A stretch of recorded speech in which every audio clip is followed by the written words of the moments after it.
The OG Anunoby rumor mill continues to turn as numerous teams are now expressing interest in the Raptors small forward. So in today's video, we're going to explore the possibility of the Raptors making a huge trade involving the player. Let's get into it.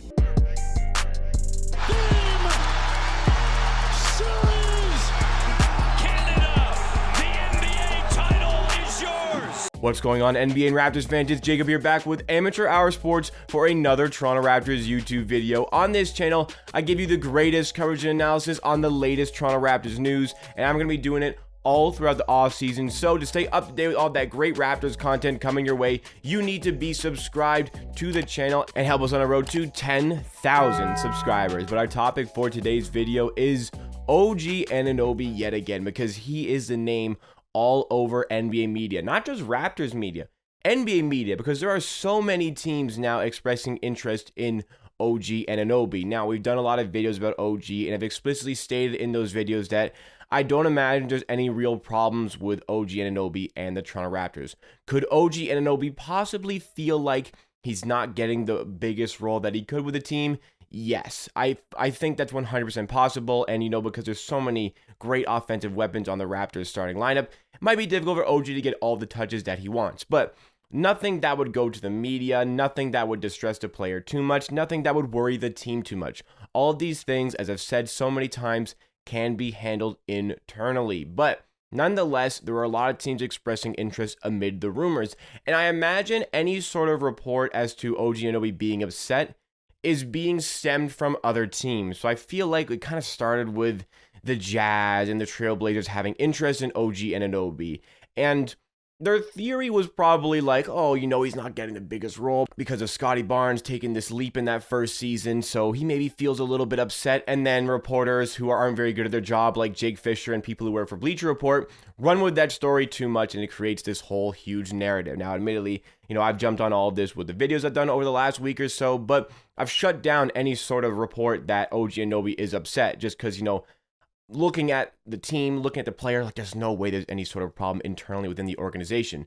But as these teams start to create this big rumor mill, maybe it just kind of spreads into other teams just feeling like, okay, maybe these rumors cause a little bit of unsettlement with OG Anunoby. Maybe he's starting to think, oh, I don't know, maybe I could get a bigger role somewhere else. And maybe the Raptors are looking at all these trades coming in. They're thinking like, okay, we don't really want to trade OG Anunoby, and nor would I want the Raptors to trade OG Anunoby unless it's just a spectacular deal. But as so many teams maybe approach the Raptors with offer, can Masai Ujiri, Bobby Webster, whoever, create some sort of bidding war for the player? Because believe me, the interest for OG Anunoby is coming from a lot more than just the Trailblazers and Utah Jazz now. It's coming reportedly from the Sixers, the Spurs, the Heat, the Bulls, the Pelicans, the Suns, the Cavaliers, the Nuggets, the Timberwolves, the Warriors, and the Brooklyn Nets. There are too many of them. What are we going to do?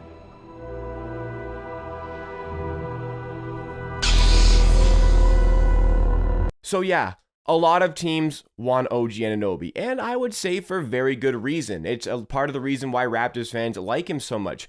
OG Anunoby, especially for these, like a lot of these contending teams, is such a perfect piece to a team that wants to go and win a championship. Like, his role that he plays is so good because he's like a 3-and-D plus type of player. It's a terminology I've used before. It's kind of like what Mikal Bridges does for the Suns. I know they faltered in the playoffs this year, had a good playoff run last year, but that type of player who can be that 3-and-D guy, be an excellent three-point shooter, be just an excellent defensive player, is one of the best defensive players in the league. I would wager OG Anunoby is one of the top on-ball defenders in the entire NBA. Pretty damn good off-ball as well. Knocks down the three at a very good clip, but he's a lot more than that. OG Anunoby is starting to develop a little bit of a ball handling game, maybe a little bit of a game where he can take players off the dribble, get to the rim. I think we saw that more 2 seasons ago rather than the previous season that we just saw, but nonetheless, OG is taking strides offensively, and his numbers from last season would suggest that he's going to continue to improve. Still very young, still in his mid-20s. I think he's 25 years old, maybe still 24 years old, but still very young, still taking a lot of strides. In fact, Raptors assistant GM Dan Tolzman said that, trading OG Anunoby possibly for a 7th overall pick, and he was asked, could you find a player as good as OG Anunoby with that 7th overall pick? And he said it would be really difficult to do so, especially with the way that OG Anunoby is continuing to trend. Yeah, that'd be tough, man. The way he's trending would be really tough, you know. And I would 100% support this notion, because the way he continues to get better, like we're seeing how good he is already, and we know that there still is, this big ceiling that he can reach. Maybe didn't improve as much of this season that I would have expected him to, or maybe I wanted him to, but nonetheless, still some improvements were made, and some improvements can still be made.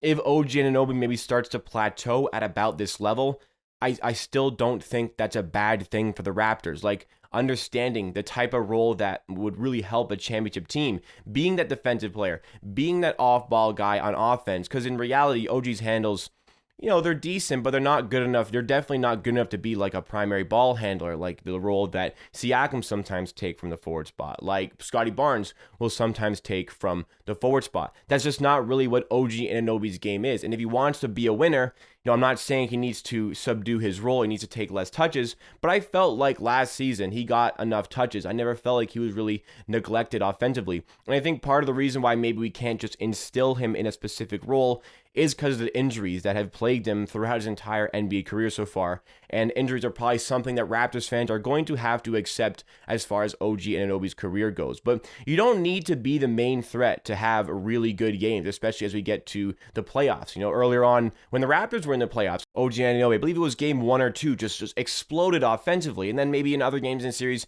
just didn't really have a ton of points for the Raptors. But nonetheless, OG Anunoby can just explode in some of those games. Like, that's something that you need to win a championship. Like look at the Golden State Warriors.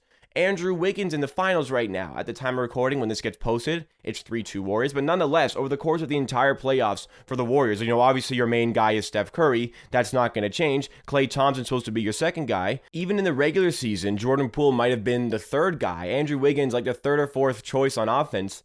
Still the ability to explode. I mean, that game 5, what was it? 24 points, 13 rebounds. I think actually maybe 26 points in that game. Like, you don't need to be the first option to still be able to produce those sort of numbers offensively. OG Anunoby has showed that. Players like Andrew Wiggins are showing that. And, with that great offensive game, locking up the Celtics' best player, Jason Tatum, to a degree on the other end of the floor. So that type of player is vital to a championship, and a lot of teams are establishing how vital that player is just to winning in general, because, the list, like, it's like a little bit of a joke, but like I barely even researched any sort of rumors regarding OG Anunoby and a trade, and all of those teams came up. Like I just kept going. I kept going pages. I kept finding more teams, more reports suggesting, or more fan bases calling out for a trade for OG Anunoby. So it really does remind me of last season. Last summer, we had the same thing with Pascal Siakam.